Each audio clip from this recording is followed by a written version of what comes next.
It's the Opperman Report. And now, here is investigator Ed Opperman. Okay, welcome to the Opperman Report. I am your host, private investigator Ed Opperman. Now today, we got a real treat. Okay, we have Margaret Randall, who's a fascinating woman. And she's an activist, a poet, a writer, an artist, and a real a gem. You know, a delightful woman. I just talked to her for a couple of seconds. She's written over 120 books. And I've always wanted to do a good show on Che Guevara. We used to play some songs about Che Guevara during the breaks back in the old days. Can't do that anymore. Can't play music anymore on the station. And I've always wanted a really good guest on Che Guevara, and I think we really got one. She's actually lived in Cuba, and she's met Che's relatives. She becomes friends with their relatives, and a real fascinating woman. Margaret, are you there? Yes, I am, Ed. Thanks for having me on. No, thank you so much for coming on. So can you tell us a little bit about yourself?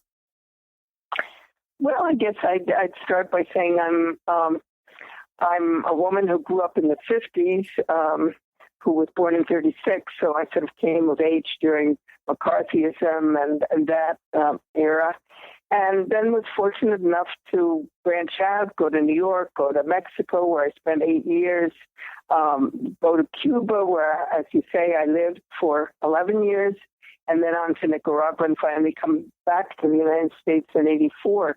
I'm a poet, a writer. I have been an activist. I don't consider myself so much one at 78, but I still write all the time. I translate. And my connection to Cuba is a very close one, a very alive one. I've been back many times since living there.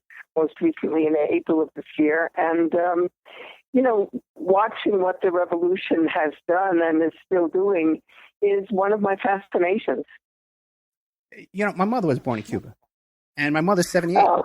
Yeah, so it's just really touches my heart when I hear you say this. So what is your impression of the revolution today? Well, I think unfortunately a lot of the revolution has been lost over the years for multiple reasons. I'm not one of these people who whitewashes the Cuban Revolution or who denigrates it. I think the Cubans have done an extraordinary job in preserving a lot of things, a lot of revolutionary initiatives such as universal health care and education and many elements of justice. But of course, we know that not only the U.S. blockade that is still in effect despite the renewal of relations in December of last year, and many errors that the Cubans themselves have made have stood in the way of, maybe realizing the full potential of that revolution. Still, I think that when I think of Cuba, I just think that the fact that it still exists, the fact that the revolution still exists is to the extraordinary credit of a fantastic people.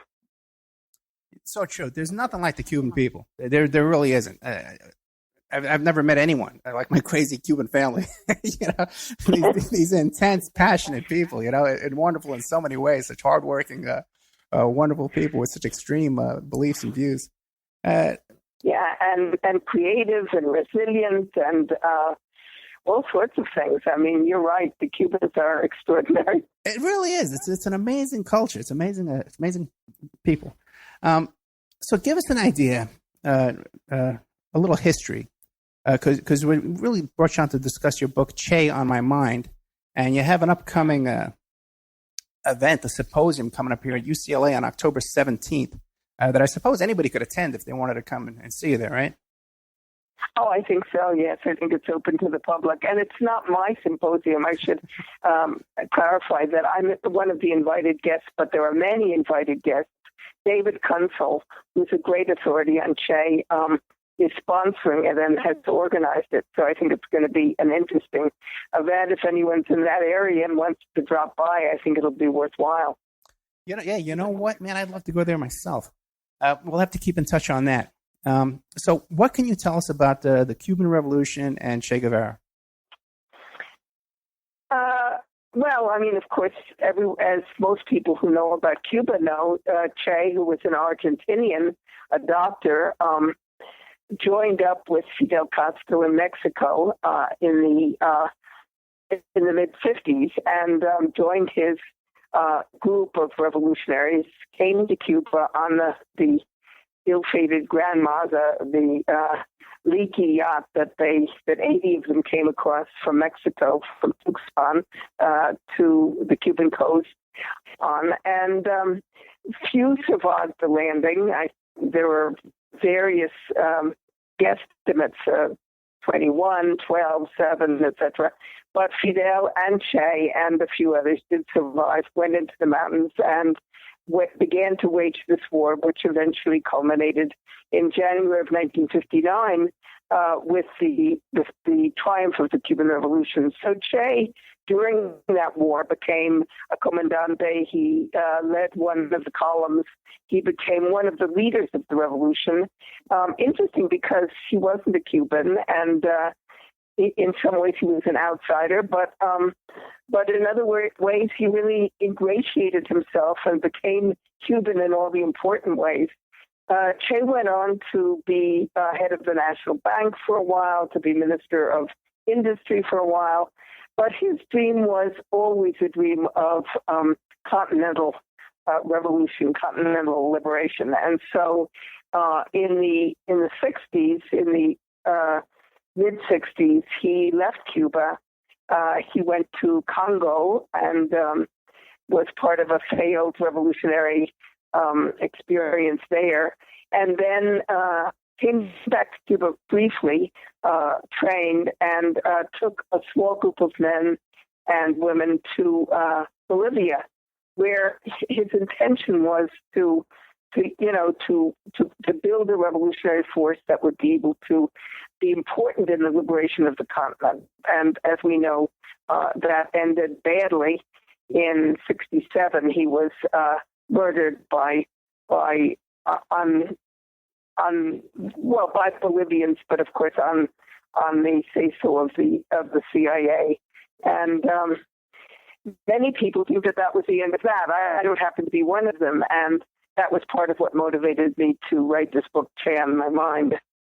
Oh, so then how wasn't that the end of that? Tell us the rest. Well, I think history is a little bit more complicated than these sort of rote interpretations.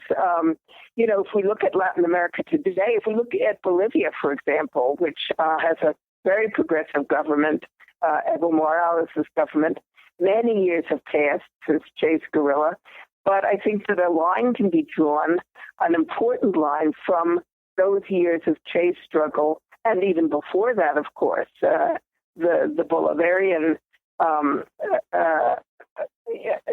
actions, in the century before, and today. And I think that we can see how actually members of Che's guerrilla after his death continued. They also failed, but today one of the members of Evo Morales' government is the younger brother of a group of revolutionaries, the Pereiros, two of whom fought with Che. So there is a continuity there, and I think that history takes us through ups and downs, but there is a continuity, as I say, and I think that without Che's movement in Bolivia, we might not have Evo Morales.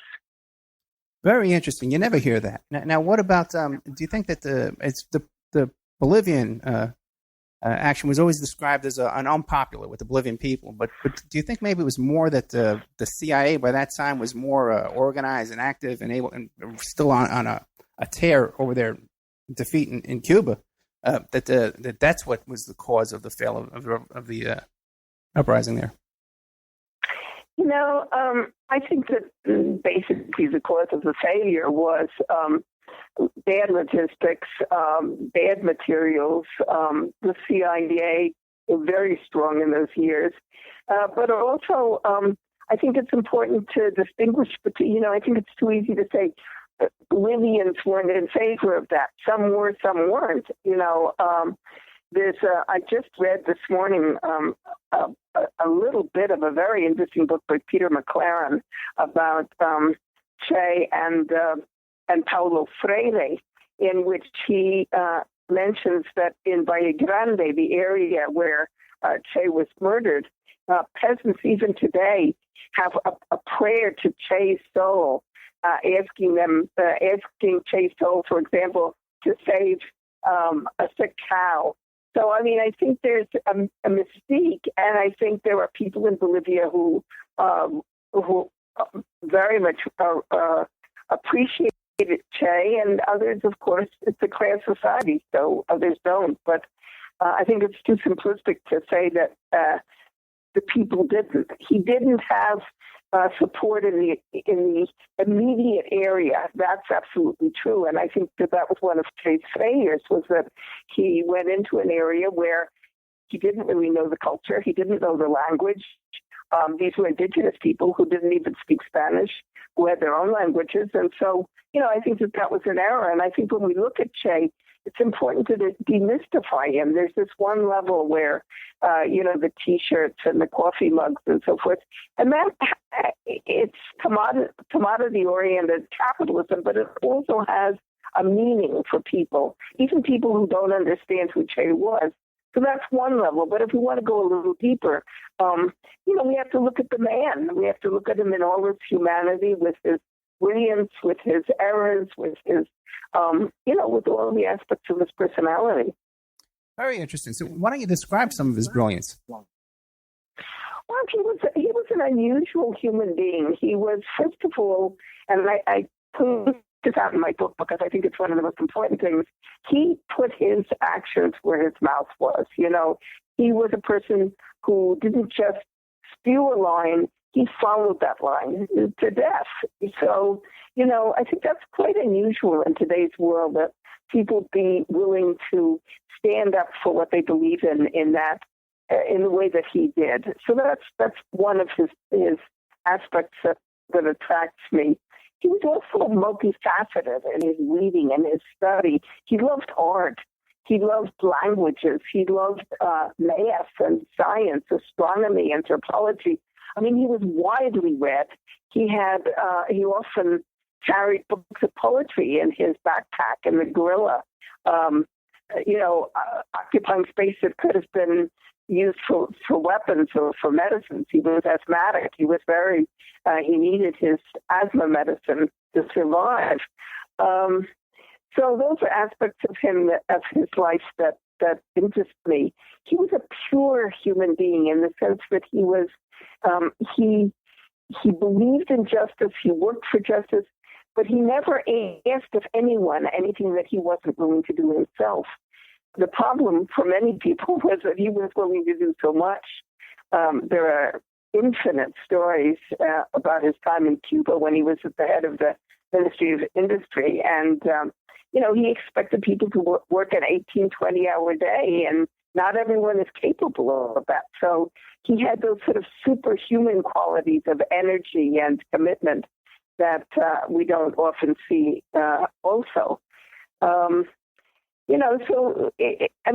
It's hard just in an hour radio show to enumerate all his qualities. I don't think I even do it in the book, although I try. But he was a very interesting, unusual man who set goals that are incomprehensible to most of us, and was successful at least some of them. It's so true what you said, how he set goals that are incomprehensible to most of us. Like for this small little band of men to say, well, let's go back to Cuba and overthrow the government, just like, let's go to Bolivia, let's overthrow the government, let's form an army from the ground up, let's. Right. I mean, it's just, and that brings us to another issue, which I dwell on to some extent in the book, which has always troubled me. I as you say, I lived in Cuba for 11 years. I raised my 4 children there. And you may or may not know, coming from a Cuban family, that in Cuba, every morning in every school, especially the little kids, they shout the slogan, "We will be like Che." Seremos como Che. And I remember in Cuba feeling a little troubled by that. I mean, not every kid can be like Che, and that kind of a slogan must do a lot of damage to kids who fear that they can't be or will never be. So, there's even in Cuba, there's that black and white assumptions about this man, along with great scholarship, of course. I mean, the Cubans probably have the most complete scholarship on Che that exists. But in the popular culture, there's always that sort of easy out, which is another thing that I try to talk about and deal with in my book, because my book is really a feminist appraisal of Che and his life. And as a feminist appraisal, it's an appraisal that first and foremost tries to deal with power, how power is used, how it's abused. So all of that interests me too. So when you were living in Che, you said you met Che's family, and did you also meet Castro? I did briefly. I wouldn't say that I know him. I mean, we had a couple of conversations in public. In terms of Che, I never met him. I got to Cuba just for the first time, just after he had been murdered. But I was close to several of his sisters and brothers. I met his sister Celia on my first trip to Cuba. On my second trip to Cuba, and I talk about that in the book because it elicited some quite humorous incidents, somewhere between humor and grief. It was just after his death. And then when I moved to Cuba for good at the end of 1969, and my children entered school, several of my children and several of his children were schoolmates. So I got to know them through my own children. And another person important in Che's life, who was a good friend of mine, was Che's first wife, Hilda Gadea. I met her before even going to Cuba. I met her in Mexico in '68, and we were good friends. So although I never knew Che personally, I did know many people in his family, and that was interesting to me at the moment of writing the book, because I could draw on those relationships and those memories. Now, what about, you said he had children, and now what about his children? Did they feel an obligation to live up to the legend? Well, I think they do, of course. Che had 5 recognized children. He had a daughter by his first wife who sadly died some years ago from cancer. She was an adult, but a young adult. And then he had 4 children, 2 girls and 2 boys, by his second wife, Aleda March. And all 4 of them are deeply committed to the revolution and involved in different ways through their commitment, and also through their the jobs that they hold, the careers that they followed. I have an interesting story. My most recent project, even after the book about Aide Santa Maria, which has just appeared from Duke, I just last week finished a huge anthology of Cuban poetry, 8 decades of Cuban poetry, which I selected and translated, wrote the introduction and the notes and so forth. Duke will also bring that out next year. And then researching the notes on the different poets, I discovered that one of the poets I included is also a son of Che's, unrecognized, although Che apparently provided his mother with money every month and so forth. And the poet himself doesn't ever try to draw on that relationship. I don't think that I know they never lived together and so forth. I don't think he even knew that he was Che's son until he was 15. But, so yes, Che, to try to shorten the answer, Che had a number of children, and as far as I know, they're all committed to the revolution. Now, what made you move to Cuba? That's a pretty bold move. It was actually a move out of necessity. I was involved in the Mexican student movement of 1968, right, like so many other people in Mexico at the time, and suffered a repression from the Mexican government as a result of that involvement, which was not a leadership involvement or anything, just as I say, like tens of thousands of people. And so I had to go underground in Mexico and figure out how to leave the country. And I had 4 small children by that time. They ranged in age from 8 to 3 months. So I eventually got out of Mexico underground and made my way to Cuba. And that was my reason for going to Cuba. And then, I stayed for 11 years. My children got their basic educations there. And those were extraordinary years for which I'm forever grateful, because they were years that changed my life, certainly, and were tremendous foundations for my children in terms of what they would later do in their lives. Oh, what have they done later in their lives? Well, my son lives in Uruguay. He's a professor, electrical engineering professor. His specialty is imaging. He was the vice president of the University of the Republic in Uruguay for the past 6 years. He's just stepped down from that position. But during those years, he and a group of people working with him opened 7 universities in the interior of the country. So he has used his education in Cuba in many different ways, wherever he's been. He's also written a terrific book published in Uruguay about his years in Cuba. My next child is my oldest daughter, Sara. She lives in Cholula, Mexico. She is also an engineer, chemical engineer, but she's never practiced except for a few years in Cuba. Her profession, she now teaches Kundalini yoga in Mexico. And it may be a little harder to trace her Cuban education to what she's doing now, but I think if you look a little closer, you can see that her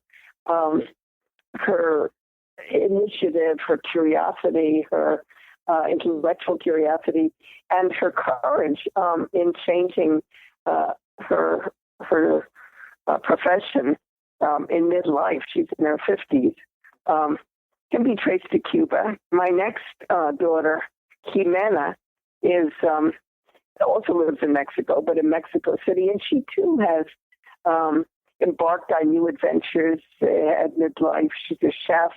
She's written a cookbook. She's now beginning to teach cooking classes in Mexico City. And then my youngest daughter, Anna, lives in Brooklyn, and she's also an amazing young woman, not so young anymore. She's in her mid-40s, but she's a producer, senior producer for Cristiano and Poor on CNN International. So she's also someone she came to the States at 14, not speaking any English, learned fast, got herself a scholarship to a great college and so forth and so on. So I think that when I look at my children, although they personally, individually credit Cuba more or less, I mean, I think my son credits Cuba more than my daughter's does with influencing his life. But I think all of them show they're examples of people who never let bad times hold them back or tear them down. They sort of fought their way out of whatever obstacles happen to be in their way, and they all have very successful lives. Oh my God, I'm getting chills. When you started saying that, because I've been having this theme. Almost every guest I have on here, the same kind of people, like-minded people, and I always say, well, you've been up against all these struggles, you've been fighting. What do you think? And they almost always say, keep pushing forward. We just got to keep resisting. We got to keep pushing forward. And just at church this Sunday morning that just passed, we went to a brand new church, and the pastor started saying the same thing. We got to keep pushing forward. It's like pushing up that rock up the hill, pushing that snowball and building that snowball. Got to keep. So, and just to hear you say this, to work against adversity and struggle, it's just so encouraging. But, to push forward, to push that rock up the hill, you have to have something to push with. And the world is getting to be a pretty inhospitable place for most people in terms of having that base that they need to push with. And so I think that, places like Cuba, where in the basic education, for example, creativity is stressed. Competition is not stressed. Emulation is stressed. Getting together with your peers and deciding on a goal and working together for that goal instead of against each other. Those are the kinds of values that I see in my children and also in my grandchildren that come, I think, very much from experiences like the Cuban Revolution. So then would you encourage people to go and move to Cuba or to live in Cuba? I wouldn't necessarily encourage them to live in Cuba, to move to Cuba. I mean, I think people are needed everywhere, and I don't think the Cubans need a whole lot of North Americans moving down there at this point. But I would encourage people to go to Cuba, to visit Cuba, to see for themselves the good and the difficulties and the creativity and the resilience of these people who have stood up to the most voracious destructive force in the world, which is the United States, for 56 years, and they're still there. I mean, I think we can learn from that. And they're also, as you mentioned at the beginning of the hour, they're a joyous people. They're loud and sing and dance and have a great sense of humor. So I think that it's important for people who live 90 miles away to experience that, be it for a week, 2 weeks, a month. Not necessarily move there, but yes, find out. Now, I've always thought that if the Cuban people could export their cigars to the United States and the rum and the sugar and even the other minerals like nickel and stuff you hear about, it would be the largest economy in the whole Caribbean. Well, they have some things now that are even more important, and they have been exporting into the United States without it being publicized that much on either side. For example, their biochemical, their new medications. They discovered a medication in Cuba that brings down cholesterol. They have a whole biochemical industry that's very successful, that's rarely talked about in this country. They also produce human beings. I mean, when you think about Cuba and you think about Cuban internationalism, Cuba has, I don't know how many hundreds of thousands of doctors and experts in different fields all over the world, working wherever there's a natural disaster, wherever they're invited. They have thousands of eye doctors, for example, doing free cataract removal in Latin America and in many other countries. So, those are things that I admire tremendously. The Cubans have so little, and they've had to contend with so many obstacles in terms of the trade embargo and so forth. And yet, that kind of generosity is really spectacular. Amazing. We're here with Margaret Randall. She's the author of Che on My Mind. She's also written a book just came out called Haide Santa Maria. I don't have the rest of that title. Yes, I do. It's up there. Cuban Revolutionary. She led by transgression. Almost sounds like a romance novel, but but it's not. It's not. It's not. But also, when you wanted to come back to the United States, you had a little trouble, didn't you? I certainly did. Yes. So can you give us an idea of, first of all, what motivated you to want to come back? Well, I was in my late 40s. I had lived 23 years in Latin America, 8 in Mexico and 11 in Cuba, and almost 4 in Nicaragua by that time. I was, in midlife, and my parents were getting quite elderly, and I just had a desire to come home.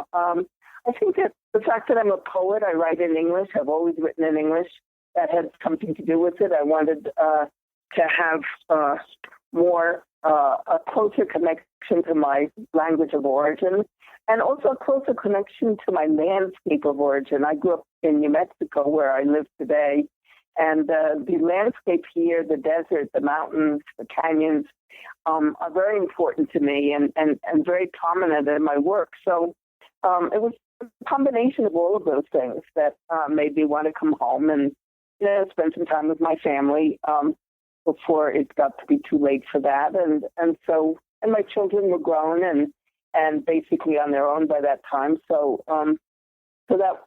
those were the things that motivated my desire to return.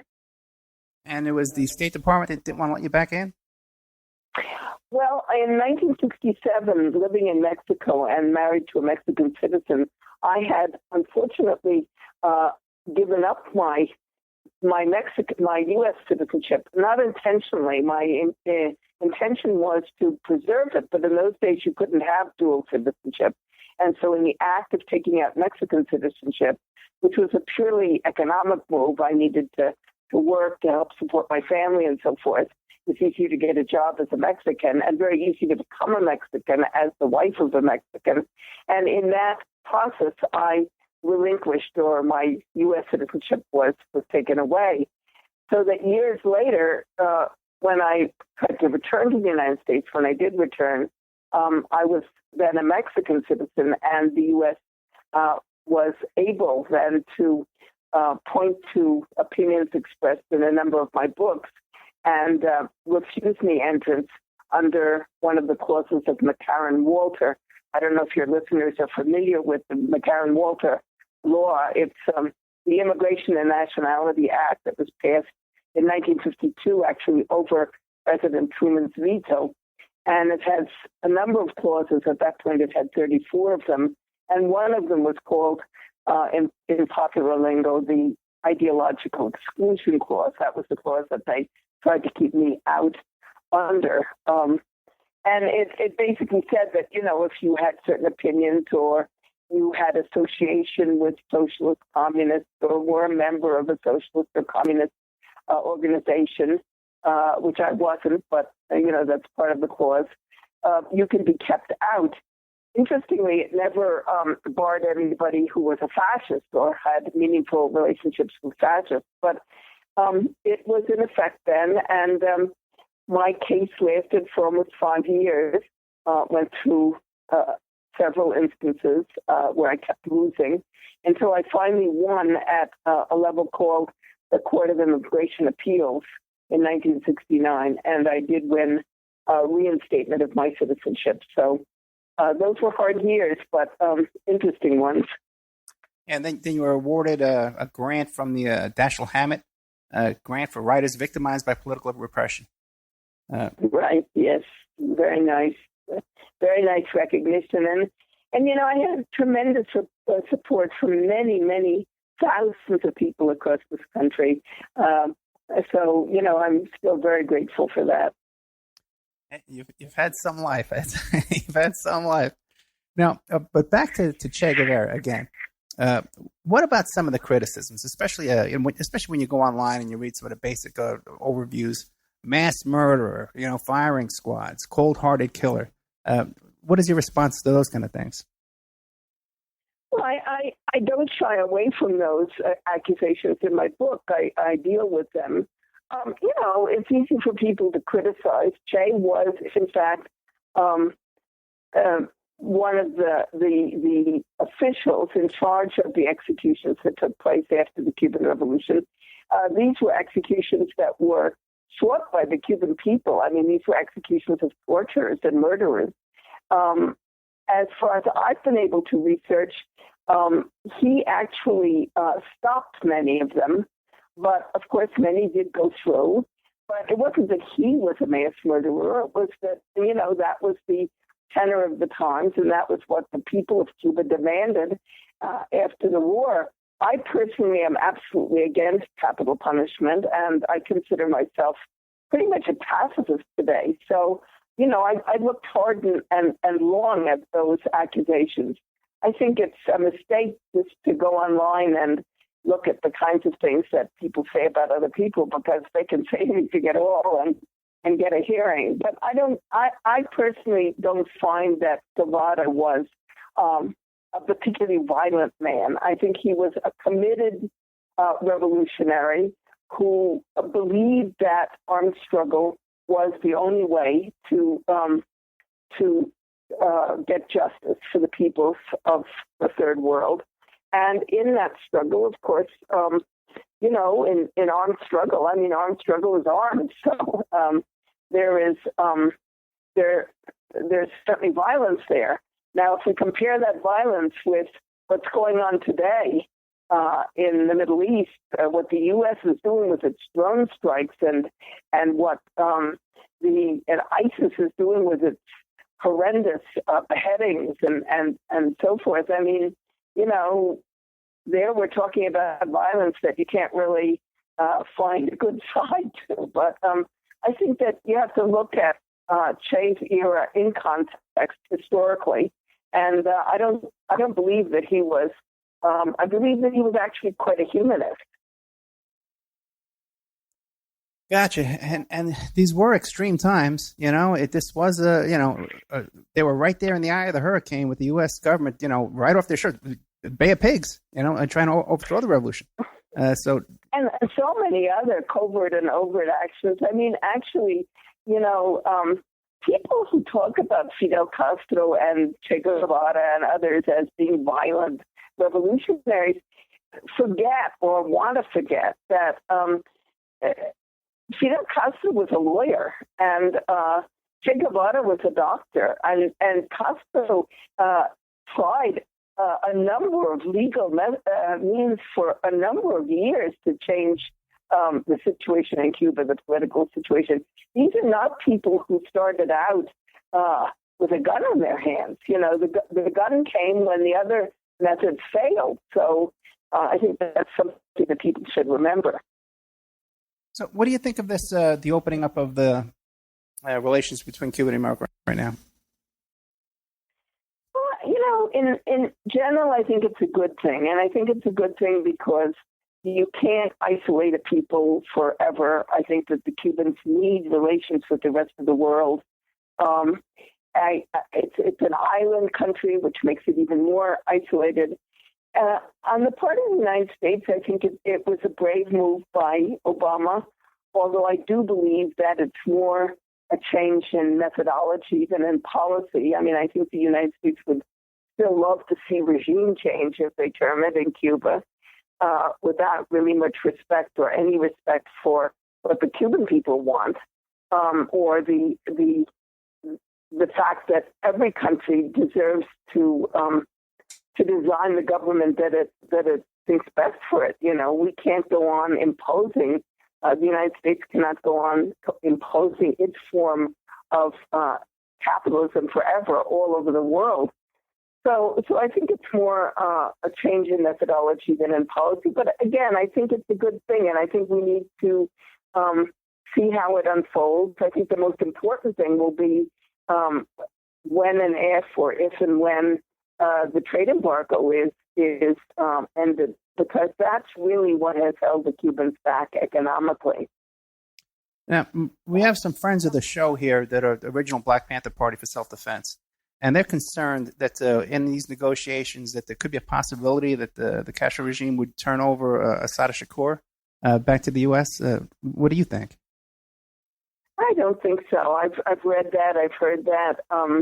And I can understand it as a legitimate concern, but I really don't think the Cubans are going to do that.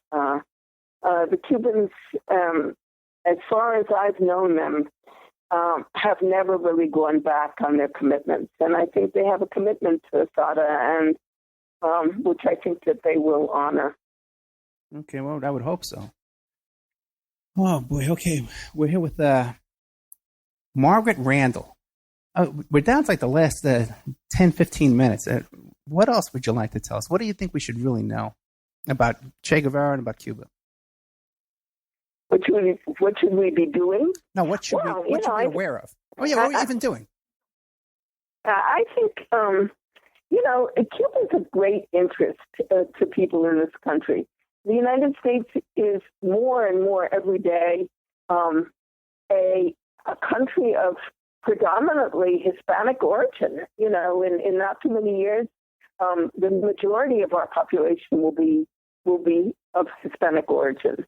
So I think that, this little island that is 90 miles off the Florida coast that has made the successful revolution of the 20th century, a revolution that 56 years later continues to exist with problems, with failures, with all kinds of things, but there it is, it hasn't been erased.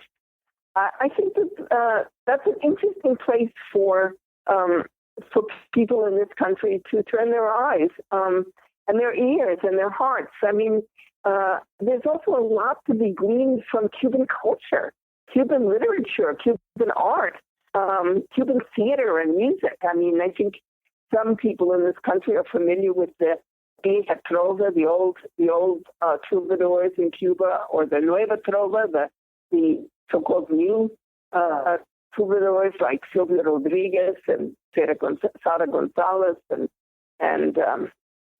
Noel Nicola and Pablo Milanés and so forth. So, I think that there's just so much rich culture in Cuba. And as we're interested in other parts of the world, people here in this country can be very insular. Most people in the United States don't learn a second language, don't believe they have to. Just talk a little louder, when you're traveling.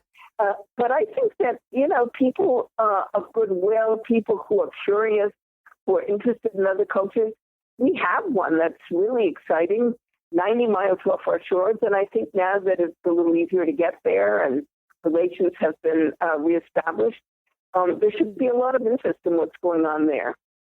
It's so funny you talk about not learning another language. Because as a child, I did know Spanish, but then as an adult, my brother lived in Puerto Rico. I had a girlfriend down in Puerto Rico. I would go down there all the time. So I could pick it up after a few days down there. But when I went to Spain, I was trying to talk to people in my broken Spanish, and this guy stopped me in a bar and he says, "You're Cuban, right?" And I said, "Sí, yes, I am." And he goes, "Yeah, that's unmistakable. He's in the ends of words, right?" I was so proud, I said, "Yes, I am." He says, "Your accent is perfect. Your Spanish is terrible, but your accent is perfect." That's funny, yeah. I know. But why don't you, we only have a couple of minutes left. Tell us a little bit about this book. The latest book is the one about the Haide Santa Maria, the Cuban revolutionary. She led by. Right. Can you give us a quick... Well, actually, there's a sort of a link between the two books, so I'm glad you brought that up. The Che book has a chapter called Che and Fidel. Che and Haide, in which I talk about their relationship. They were dear friends during the war, after the war, and they were very similar in many ways. They were also extremely dissimilar. Che came from a middle class, upper middle class, somewhat aristocratic, very well-educated family. He was a doctor. Haide came from a family of middle management on a sugar plantation. She only had a sixth grade education. She was the only woman in Cuba to have taken part in every single phase of the Cuban Revolution, from the initial attack on Moncada Barracks in 1953 to through the underground, where she was a leader, in the mountains in the United States, where she bought weaponry from the mafia, and so forth and so on. So she took part in absolutely every phase. When the war ended, to many people's surprise, she was charged with the job of starting a cultural institution called Casa de las Americas, which became and remains today one of the preeminent cultural institutions in the Spanish-speaking world. It's an extraordinary institution in Havana, which has really broken through the cultural blockade, which of course was a part of the whole diplomatic, economic, military blockade.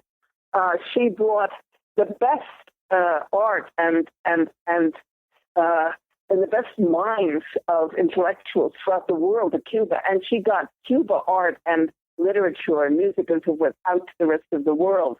Despite the fact that she had never gone to the university, had never studied art history, she was an amazing woman. She was also a woman who fought demons all her life. Her brother, who was very close to her, and her partner were both tortured to death at Monclova. And those demons never left her. And in 1980, at the age of 57, she committed suicide. So she is a figure that was revered in the Cuban Revolution. I mean, people called her Ide, just like they call Che or Fidel. They called her by her first name. They adored her. Even people who weren't revolutionaries adored her. But she has never really received the recognition that I believe she's due because of the fact that she committed suicide, which was a very unpopular and a misunderstood act, especially at that time in history. So she was a friend of mine. She was a great mentor to me. She was someone I deeply admired and admire. And for years and years, I wanted to write about her. I wasn't sure I could. And finally, a couple of years ago, I convinced Duke University Press that I wanted to do a book about her. I went back to Cuba, did the research, and that book just came out last week. So I'm in the midst right now of presenting it in different places. And, just as the Che book, which came out a few years before, also from Duke, has a chapter about Ide, the Ide book has also a chapter about Che. In my mind, they're deeply intertwined. And in terms of their commitment, in terms of their creativity, in terms of their profundity. And so that's my new book, yes. I'll have a link to both of these books and a couple of other books, as many as I can fit, on the Opperman Report blogspot.com, and also to the new bookstore that we have on oppermanreport.com. Real quick, though, because you'd mentioned how she was buying weapons from the mafia in the United States. Now, I've had some people on here. We've done a lot of shows about the Bay of Pigs and about the Watergate burglars and JFK assassination, all that kind of stuff. And I've been told by some people who should know that the CIA was actually supporting Castro in the beginning of the revolution. What do you know about that? I doubt it. I mean, it may have been, they may have supported some aspect apparently, but I think they definitely didn't support the revolution in the sense of what it would eventually mean for the Cuban people. But some of the stories in my new book about how about Ide's contacts with the mafia are quite amazing. I mean, in those days, women wore these big circle skirts. I don't know what they'd be called today. They really don't exist today. But she used to hand sew tiny little pockets on the undersides of those skirts, hundreds of them, each one containing one bullet. And that was the way she got some of the ammunition into Cuba. I mean, she had these amazingly creative ways of confronting problems. And so, there are some interesting stories about her and the mafia. Well, like what else? What else can you tell us? Oh, she talks about, for example, she never wanted to leave Cuba. She was a very provincial woman, and in spite of the fact that she became close friends of intellectuals and artists all over the world, she understood them, she met them on their terms, but in some ways she was always very provincial, and she never wanted to leave Cuba. She was always afraid she wouldn't be able to get back during the war. But finally, at one point, Fidel persuaded her that he needed to send someone he trusted completely to buy planes and ammunition and weaponry and so forth. And so reluctantly she went, and I talk about how she left the country, and, I tell the whole story of what that was like. And she does say in the book that, in a quote that I have, that she was never afraid in Cuba. I mean, she had this amazing capacity to change how she looked, to put on 20 pounds, to take off 20 pounds, to change her hairstyle. She got in and out of situations without ever being caught in Cuba. And she says that the one time during the war that she was afraid was in a meeting with members of the mafia in the United States, and that she had to escape that meeting with a gun in her hand. She said she never even was armed in Cuba when she would go around, So, I think people should read the book, buy the book, and and there's many, many such stories in it, and some of them are really quite astonishing. So I don't want to give too much away. I know. Well, we'll have links to those books, like I said, on the both in the OperaReport.com and the Opera Report blog spot in the blog. Ms. Randall, I can't tell you how much I've enjoyed this today. Your website is margaretrandall.org, and you're going to be October 17th. You'll be speaking at the symposium in UCLA. Do you know what day of the week that is? I don't remember what day of the week that is, but I know that the 18th, I believe it's the 18th, I'm going to be at Loyola Marymount, also in Southern California, talking about my new book. Just before that, I'm going to be in New York City.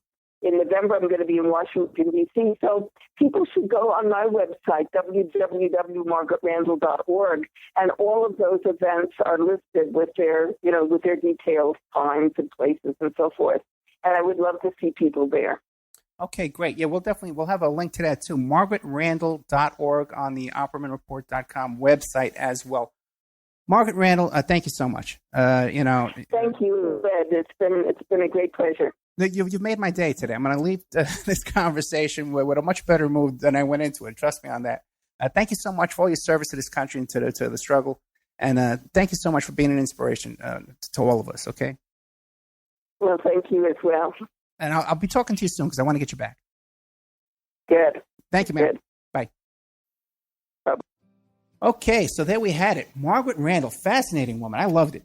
Her book is Che on My Mind, story of Che Guevara from someone who actually met Che Guevara's family, lived in Cuba, lived in Nicaragua, Mexico, part of the Mexican social activism down there in the 60s. Fascinating woman. I love her. You guys know me. I'm a sucker for this kind of stuff.